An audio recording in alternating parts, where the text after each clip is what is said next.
DSLR 카메라를 이용해서 여기 보이는 것과 같은 별의 일주운동 사진을 만들어내는 그런 과정에 대해서 좀 설명을 드리도록 하겠습니다. 실제 사진 촬영은 여러분들 DSLR 카메라를 이용해서 촬영을 해야 되는데 지금 온라인 수업 중이어서 그거는 직접 할 수가 없어서 오늘은 선생님이 찍은 사진을 가지고 이런 별의 일주운동 사진을 만들어내는 방법을 설명드리려고 해요. 과거에 필름 카메라 시절에는 굉장히 간단했어요. 이런 일주운동 사진을 찍으려면 셔터를 열어놓고 1시간, 2시간, 3시간 이렇게 기다리면 됐습니다. 그런데 그 DSLR은 디지털 이미지 센서를 이용하고 전기를 이용하는 거다 보니까 그렇게 장시간 동안 셔터를 열어놓을 수가 없어요. 그래서 어떤 방법을 이용하냐면 짧게 사진을 찍어서 합성하는 방법을 이용하는 겁니다.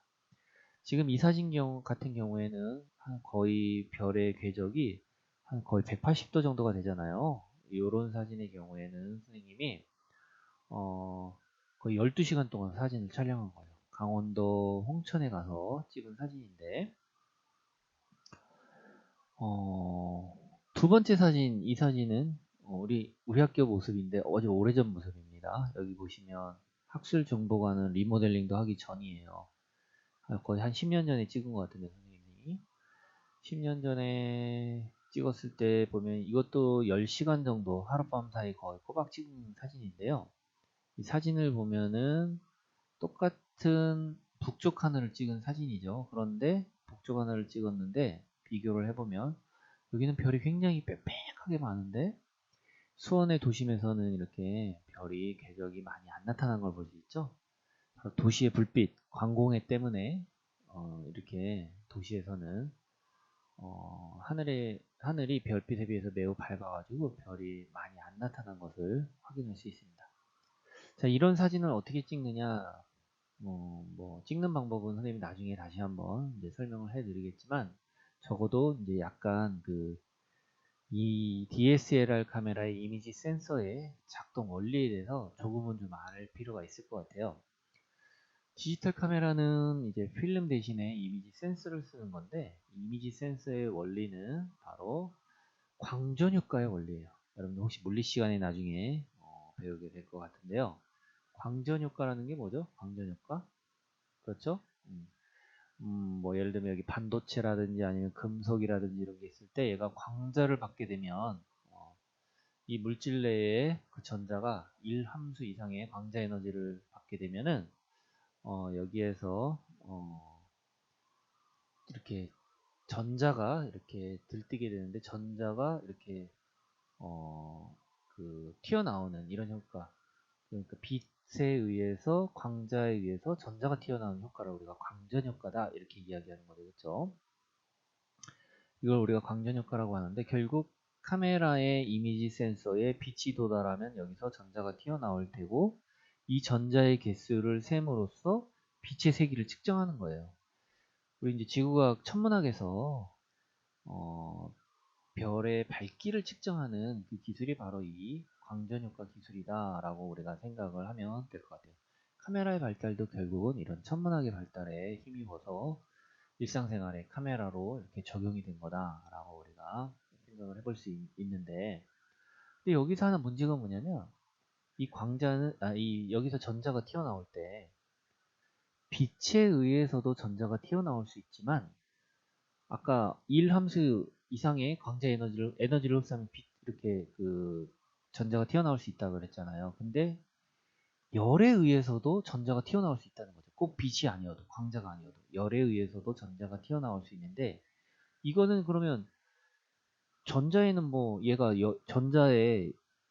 전자가 광자에 의해서 튀어나온 건지 열에 의해서 튀어나온 건지 써 있는 게 아니잖아요. 그러면 전자의 개수만 무조건 셌을 때 실제로 빛이 도달하는 양이 아니라 열에 의해서 나온 전자까지 같이 셀 테니까 에러가 생기겠죠. 에러. 오차가 생기겠죠. 그쵸? 이때 열에 의해서 튀어나온 전자를 우리가 노이즈로 그래서 정의를 합니다. 노이즈. 얘는 빛의 신호가 아니라 노이즈인 거죠. 그쵸? 그래서 특별히 열에 의한 노이즈를 우리가 열화 노이즈라고 이렇게 부르는데 빛의 세기를 측정할 때 이 열화 노이즈를 잘 제거를 해줘야만 되는 거예요. 그럼 열화 노이즈에 의한 전자인지 아니면 광자에 의한 전자인지를 우리가 구별해내야 될 거 아니에요. 이걸 어떻게 구별할까? 어떻게 구별할까? 하는 것이 굉장히 중요한 문제인데, 요거를 이제 구별하는 방법은 어떻게 하면 구별이 할 수 있냐면, 빛이 들어가지 않은 상황에서도 만약에 전자가 튀어나온다면 이건 빛에 의한 전자가 아니라 열에 의한 전자라고 생각해 볼 수 있겠죠. 그쵸? 이런 식으로 빛이 들어가지 않도록 조건을 만들어서 사진을 촬영해 보는 거예요. 빛이 들어가지 않도록 해서 찍은 사진을 우리가 특별히 뭐라고 부르냐면 다크 프레임이다 이렇게 불러요. 다크 프레임. 다크 프레임을 찍었을 때, 촬영했을 때 여기서 나오는 그런 신호는 결국 노이즈라고 생각해 볼 수 있죠. 여기 지금 두 가지 그래프가 있는데 사실 뭐 이게 정확한 그래프는 아니지만 대략 그 경향만 본다고 생각한다면 이 노이즈가 어떤 경향이 있냐면 온도가 낮을수록 현저히 노이즈가 줄어드는 것을 볼 수 있죠. 그렇죠?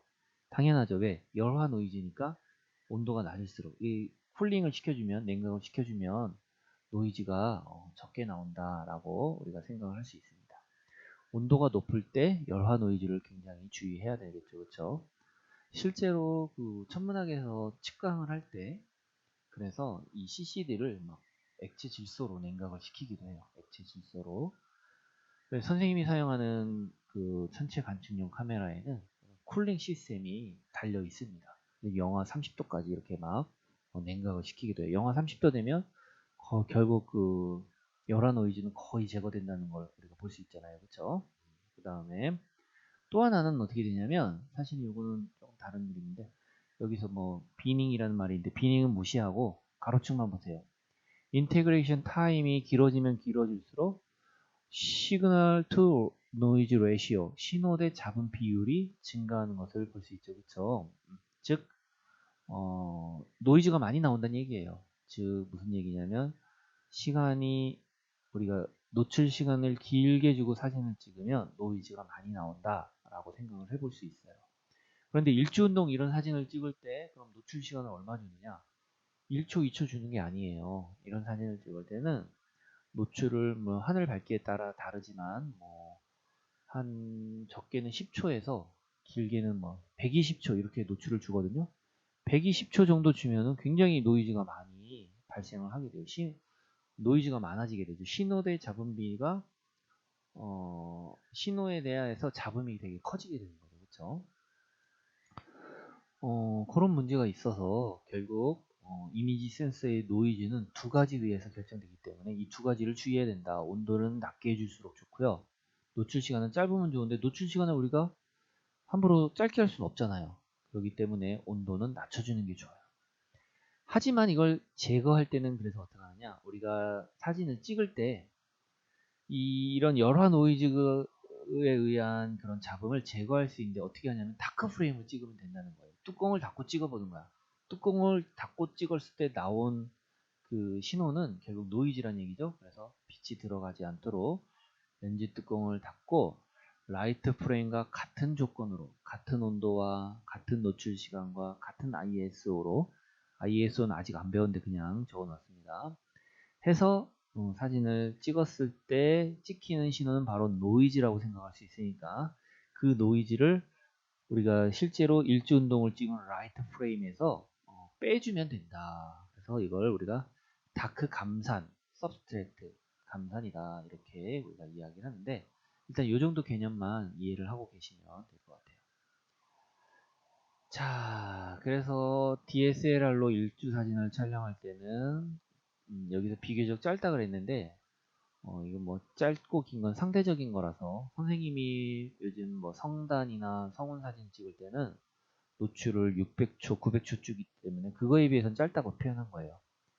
10에서 120초 동안에 뭐 대략 이 정도의 노출을 준 사진을 연속으로 찍은 다음에 합성하는 이런 방법을 사용을 하고 있고요.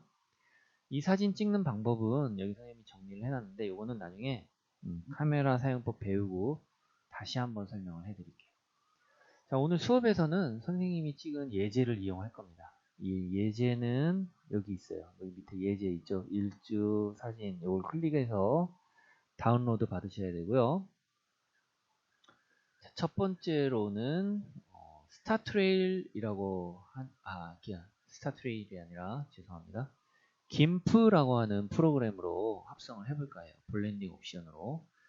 자, 그래서 여러분들 어떻게 하냐면 지금 요 예제 파일을 다운을 받아가지고 압축을 푸는데 압축을 어디에 푸냐면 C 드라이브에 풀도록 할게요. 그 이유는 이따가 또 다시 한번 설명을 해드리겠습니다. 지금 선생님 같은 경우에는 어디에 풀어봤냐면 선생님은 하드디스크가 2개라서 D 드라이브에 압축을 풀었는데요. D 드라이브에 여기 스타트레일스 100205 2010년 2월 5일 10년 전에 찍은 거네요. 이스트 하늘을 찍었다라고 해서 파일을 열어보면 선생님이 파일을 좀 작게 만들어서 여러분들한테 제공했어요. 이렇게 JPG 파일이 쭉 있고요. 앞으로 한 장 한 장 이동해보면 조금 사진들이 이동하는 모습을 별들이 이동하는 모습을 볼 수 있어요. 자, 이 사진에 대한 정보는 여기 있는 이 info라고 하는 이 폴더에 선생님이 텍스트 파일을 넣어놨는데 선생님이 사진 찍으면 이렇게 정보를 이렇게 저장해 놓는데 정보를 보게 되면은 보자.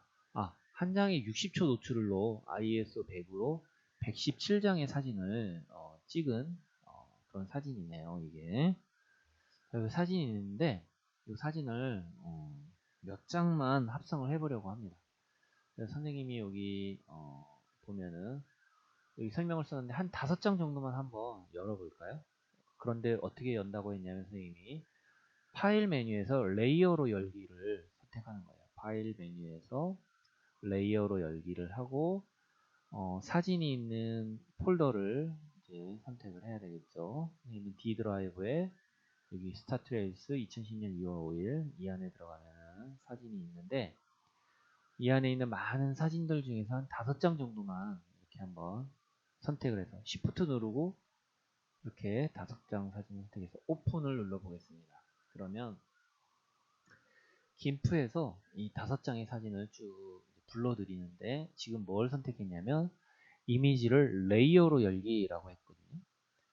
포토샵이나 아니면 이런 김프나 이런 프로그램의 좋은 장점 중에 하나가 바로 레이어 기능이 있다는 거예요. 오른쪽에 보면 여기 레이어 이렇게 레이어 창이 있죠. 그렇죠? 이 레이어 창에 사진 5장이 이렇게 불러와 있는 모습을 확인해 볼 수 있습니다. 그렇죠?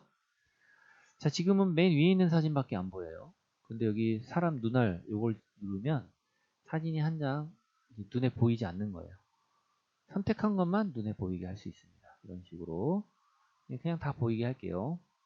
다 보이게 한 다음에 제일 아래 사진을 제외하고 두 번째 사진부터 여기 보면 모드라고 써 있는데 이걸 블렌딩 옵션이라고 하는데 레이어와 레이어를 어떻게 보이게 할 거냐 하는 옵션이에요. 지금 노멀로 되어 있는데 이것을 라이트 온리로 하나하나 모두 바꿔줘 보세요. 라이트 온리. 그러면 어떤 일이 일어나느냐? 라이트 온리로 모두 바꿔줄게요. 모두 바꿔주면은 어떻게 되느냐? 어떻게 됐죠? 사진들이 쭉 이어붙은 거 있죠? 하나씩 눈알을 지워보세요. 어떻게 되는가?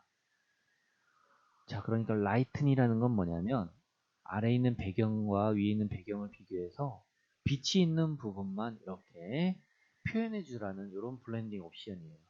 이런 방법으로 우리가 이런 스타트레일 사진을 합성할 수가 있는데 너무 힘들죠. 왜냐면 사진이 아까 선생님이 117장을 찍었는데 이걸 117번을 반복해야 되는 거예요.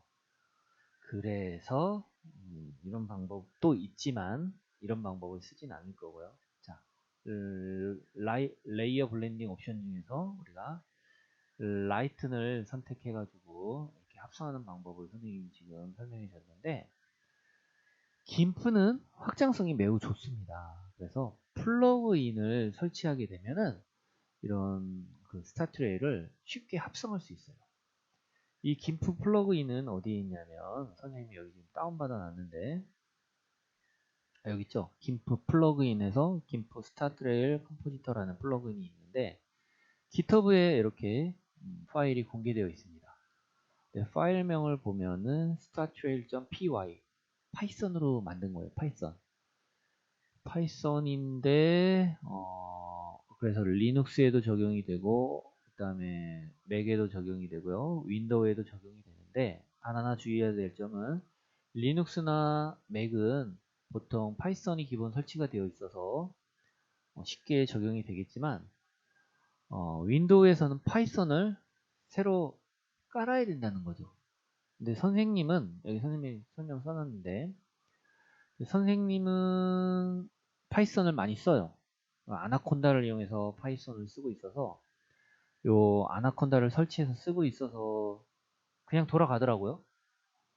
파이썬 사용하는 방법이 많이 있는데 여러분 혹시 객지프 듣게 되면 파이썬에 대해서 많이 배울 텐데 파이썬을 따로 설치해도 여기 된다고는 써 있지만 선생님이 그렇게 쓰잖아요. 왜냐하면 라이브러리 관리가 아나콘다가 워낙 좋아서 아나콘다를 쓰고 있는데 선생님은 여러분들도 그냥 아나콘다 설치를 권하는데 혹시 아나콘다 설치하기 싫으면 그냥 파이썬 바로 설치해도 될 수도 있습니다. 여기 보시면 여기 install this separately 클릭하시면 파이썬 홈페이지로 연결되거든요. 이것만 깔아도 된다면 이것만 가볍게 까셔도 동작할 수도 있는데 선생님이 해보진 않았습니다. 여러분들이 이거는 각자 해보시고요. 근데 요 플러그인을 이걸 다운받으면 어디에 설치하느냐? 플러그인 디렉토리를 찾아서 설치를 하셔야 돼요. 자, 디렉토리는 어떻게 보냐면 김프에서 편집에서 보면 기본 설정 메뉴가 있거든요. 기본 설정 메뉴에 들어가면 조금 시간이 걸립니다. 기다리세요. 기본 설정 메뉴에 들어가게 되면 제일 아래쪽에 폴더라고 하는 메뉴에 들어가 보시면 이 중에 플러그인스라는 폴더가 여기 지금 이 두 폴더 안에 있는 플러그인을 모두 불러온다는 얘기고 이거는 이제 김프 설치 디렉토리고요. 이거는 이제 유저 디렉토리니까 보통 이런 플러그인은 유저 디렉토리 까는 게 나중에 김프를 업데이트 하더라도 그대로 남아있을 수 있겠죠. 그쵸? 이 플러그인 디렉토리 여기를 찾아가셔서 여기에 설치를 하셔야 돼요. 유저의 여기 사용자 이름의 앱 데이터의 로밍의 김프의 2.10의 플러그인스 디렉토리 안에다가 설치를 하면 되겠죠. 그쵸? 선생님 같은 경우에 그래서 윈도우즈의 유저의 선생님은 사용자 이름이 유저예요. 여기에 앱 데이터는 숨겨져 있어서 안 보일 수 있거든요. 그래서 cd 앱 데이터라고 치셔야 돼요. 여기에 로밍에 들어가면은 김프 2.10에 플러그인스에 선생님이 startrail.py 파일을 여기에 넣어놨거든요. 이걸 넣고 김프를 이제 재시작하셔야 됩니다. 재시작하시면 여기 편집에 파일에 만들기에 보시면 여기 스타트레일이 이렇게 들어와 있고요. 파이썬이 설치가 되어 있다면 이것이 정상적으로 잘 동작을 할 거예요.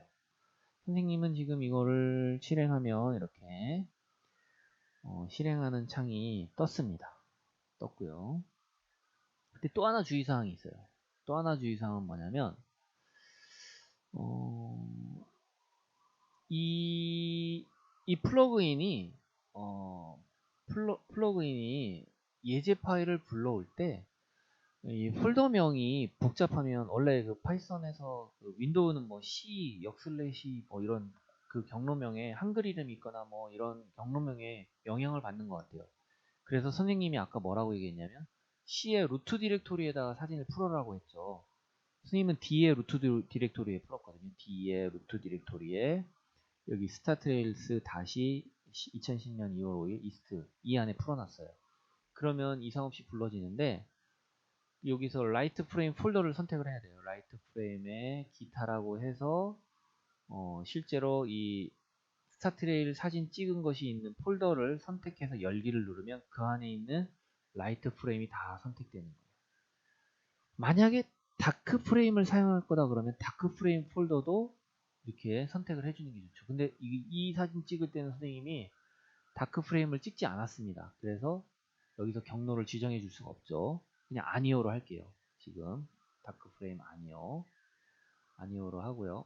아니오로 하고요. 그 다음에 그냥 확인 버튼만 누르시면 돼요. 여기 확인 버튼을 눌렀는데 에러가 뜨는 건 보통 이 스타트레일 사진 라이트 프레임 있는 이 폴더명에 그 한글명이나 그 상위 폴더에 한글 파일 폴더명이나 이런 게 있을 때 에러가 뜨는 것 같더라고요. 그래서 선생님도 폴더를 옮겼습니다. 확인 누르시고 그냥 기다리시면 돼요. 그럼 아까 117장의 사진을 모두 불러서 스타트레일 합성을 자동으로 해주는 겁니다. 자, 시간이 좀 걸려서 선생님이 잠시 영상을 중지했다가 다시 붙이도록 할게요. 좀 시간이 걸려서 합성이 끝났죠. 굉장히 자연스럽게 이렇게 합성이 된 모습을 볼 수 있고요. 선생님 김프 사용법에 대해서 별로 설명드린 게 없는데 예를 들면 지금 사진이 원래 세로로 돼야 되잖아요. 그럼 이제 여기 이미지 메뉴에서 변형해서 보면은 시계 반대 방향으로 90도 회전 하면 회전이 되겠죠, 그쵸? 그 다음에 김프나 포토샵이나 아주 중요한 그 기능 중에 하나가 바로 뭐냐면 이런 레이어 기능이 있다는 거예요. 지금 제가 레이어를 쭉 끌어서 여기 밑에 그 레이어 복사본 만드는 메뉴에다가 이렇게 갖다 놨는데 이 레이어 복사본을 만든 다음에 왜냐면 원본은 그냥 유지하려고 복사본을 만든 겁니다. 복사본을 유지한 다음에 어떤 이제 조정 같은 것을 해볼 수 있습니다. 예를 들면 우리 커브라든지 뭐 이런 조정을 한번 우리가 해볼 수 있겠죠, 그쵸? 예를 들어서 어,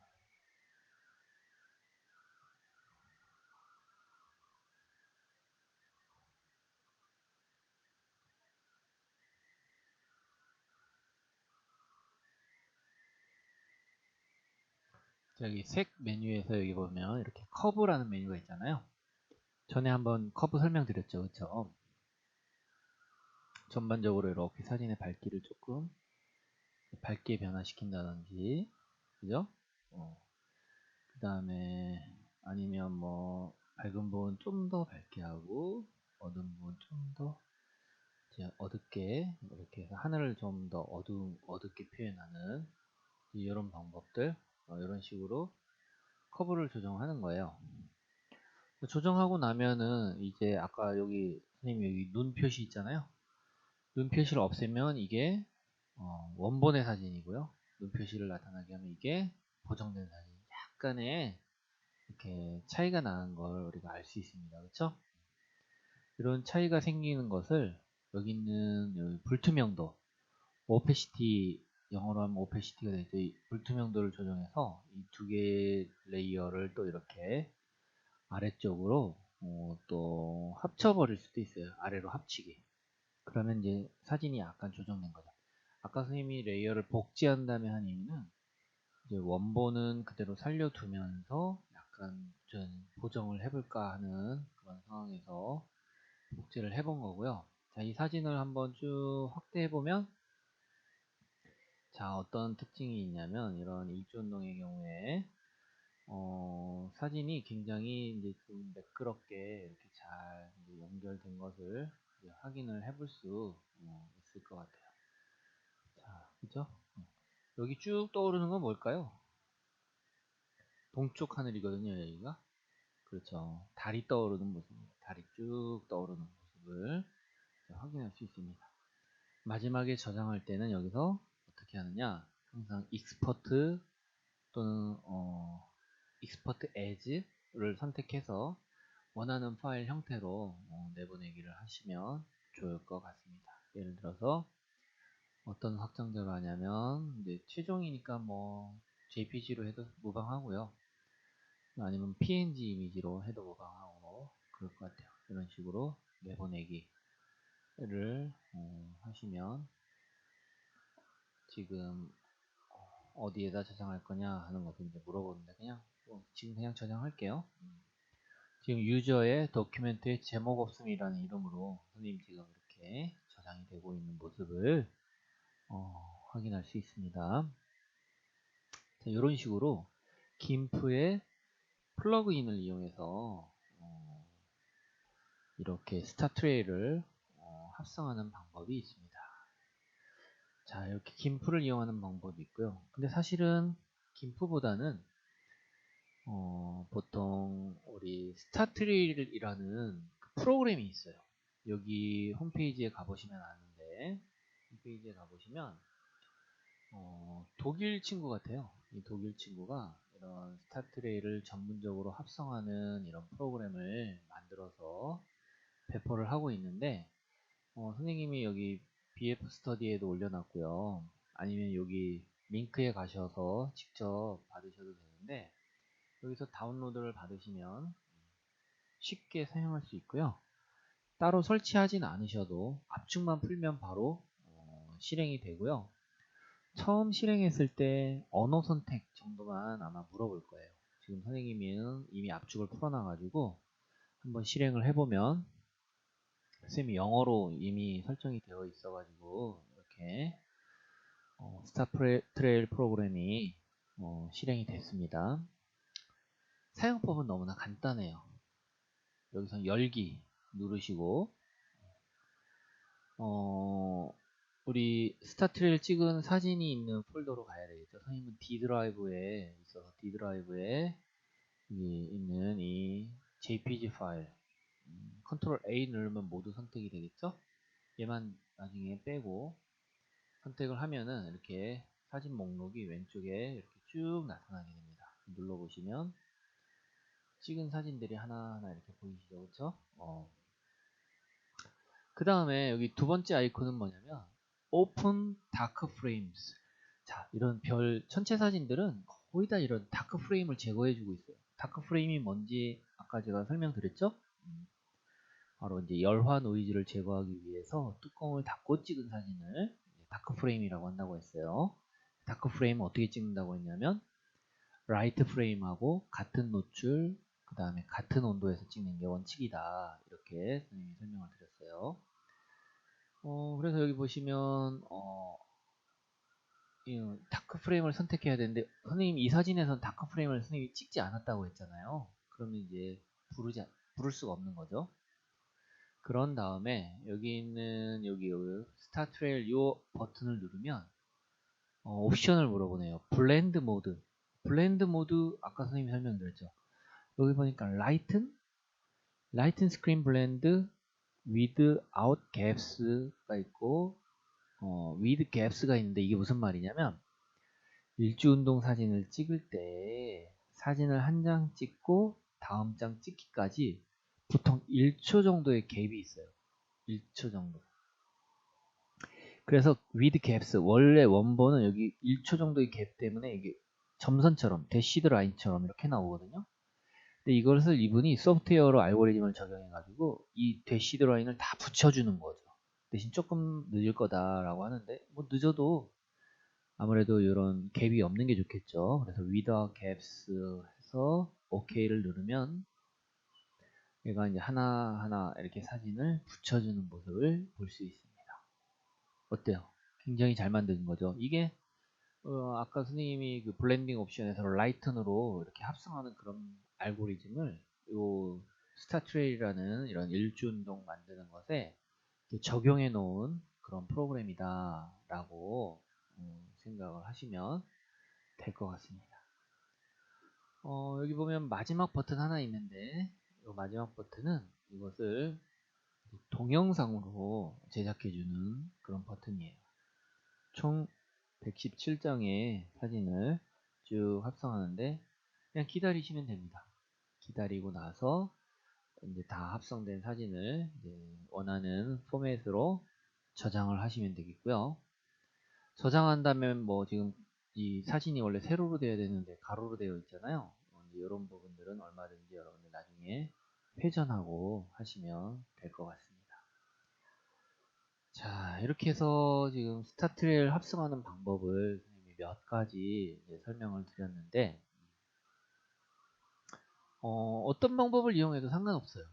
어떤 방법을 이용해도 상관없는데, 사실 제일 쉬운 방법은 이 스타트레일 프로그램을 이용하는 방법이 제일 사실 쉬운 방법이죠, 그쵸? 그래서 보통 일주운동 사진은 이렇게 사진을 찍은 다음에 이 스타트레일 프로그램으로 쉽게 합성하는 이런 방법을 많이 쓰고 있습니다. 여러분들 이제 오프라인 계약하면 카메라를 들고 직접 사진을 찍어서 사진을 제출해 볼 수 있을 것 같습니다. 자, 일단 스타트레일 합성 방법은 여기까지 설명을 드리도록 하겠습니다. 감사합니다.